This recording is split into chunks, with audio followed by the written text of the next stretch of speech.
So, can you guys believe that this is the last video in our series? Willie and I have a special video for you guys next week. It will tie in all the ideas of what we've discussed in the past 3 video series that we completed. For this video, I have a list of 10 happiest countries in the world in which to live.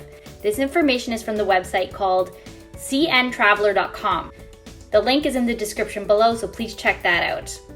Willie and I have been working hard to get all kinds of information to you. So far, we've discussed quantum understanding and the link to manifestation and happiness. We've discussed the power of frequency and vibration. The 369 came up many times. And lastly, we talked about all things happy and positive. Willie's channel is called Entertainment Launcher, and my channel, again, is called The Lori Show.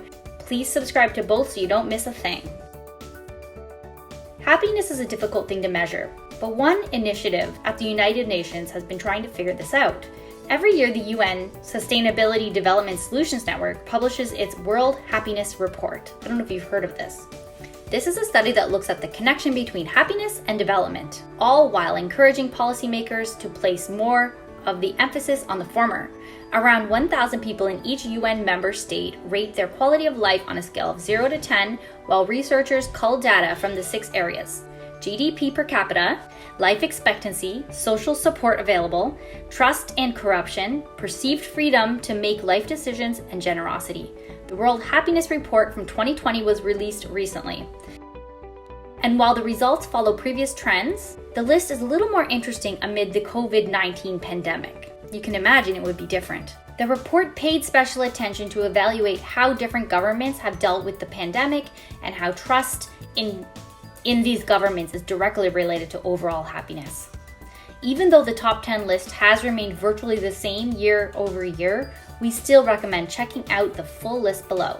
Who knows, maybe reading about these places will put a smile on your face. And that's the goal. Number 10, Australia. Australia made the cut this year with high scores in life expectancy and GDP per capita. One main takeaway from the Institute's continuing research is that if you want to be happy, the first step is to stop stressing about how happy you are and go for a bike ride. Biking is one of the most popular ways to get around Australia, so we suspect riding may help out with happiness rankings. If you need further proof, just check out the number 2 spot. Now, number 9, New Zealand. Sure to fuel an already burning rivalry, New Zealand beat its neighbor Australia, who didn't even make the top 10 last year. Condé Nast Traveler readers say, year after year, the Kiwis are a warm, welcoming bunch. But according to the UN's research, a lot of that comes from satisfaction not only when they're out and about, but also in the workplace. We would guess the country's vast natural wealth, its beaches, vineyards, and mountains play a huge role too. Number 8, Luxembourg. Luxembourg made quite the upward leap from 14th to 10th, bumping top 10 darling Canada and Australia down a few pegs. With a population of under 600,000, the small country offers high salaries and a strong social security system to help its citizens after retirement. But before you jump to conclusions that the money is actually buying happiness in Luxembourg, the country has many other perks that have nothing to do with money. This includes a great healthcare system and excellent work-life balance. This may probably be due in part to the mandatory 5 weeks of vacation time. Number 7 is Sweden. This year, Sweden remains in one of the top spots. A high GDP per capita, which it shares with many of the Nordic neighbors, is not the sole reason either.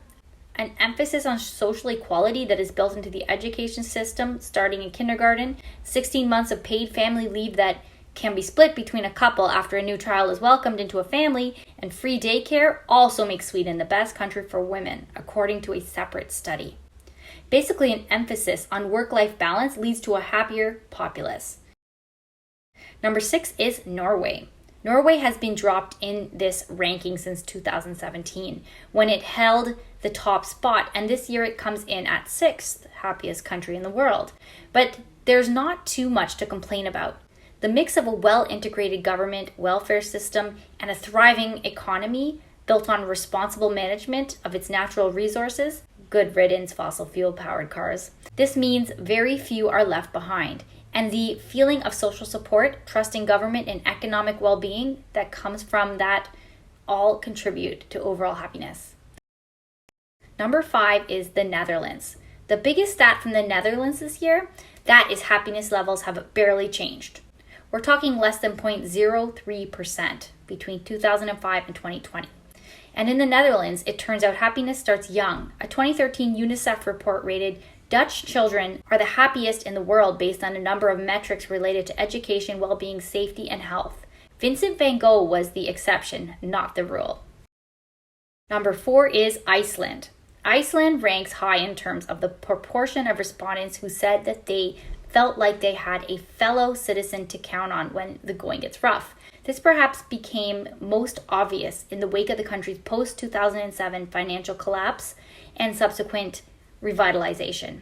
You'd think that the perceptual flood of American tourists into this location might have dealt a blow to the residents' happiness. It's got to be a little harder to get the dinner reservation than it used to be, after all. But when it comes to well-being, the Icelanders are unfazed. Perhaps it has something to do with the fact that they can always escape to the city, to a countryside that looks like another planet.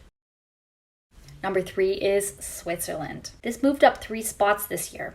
In a country where everything is voted on, from how many vacation days workers should have to how many immigrants should be allowed into the country, and also referendums down to the local level, perhaps many times a year. The system of direct democracy means that Swiss citizens feel an unparalleled sense of participation in their country's evolution, from landmark decisions on human rights to whether a new traffic light should be installed in their neighborhood. The Swiss are known to be insular, and it can be off-putting to first-time visitors. But there is a strong social fabric held together by a belief that every voice matters, which can go a long way towards feeling content. Number 2 is Denmark. Denmark remains in the number 2 spot this year. The country rates near the top of all reported metrics, life expectancy, social support, and generosity among them. But it is also a country hugely committed to renewable energy production. 39.1% of its energy was wind generated in 2014.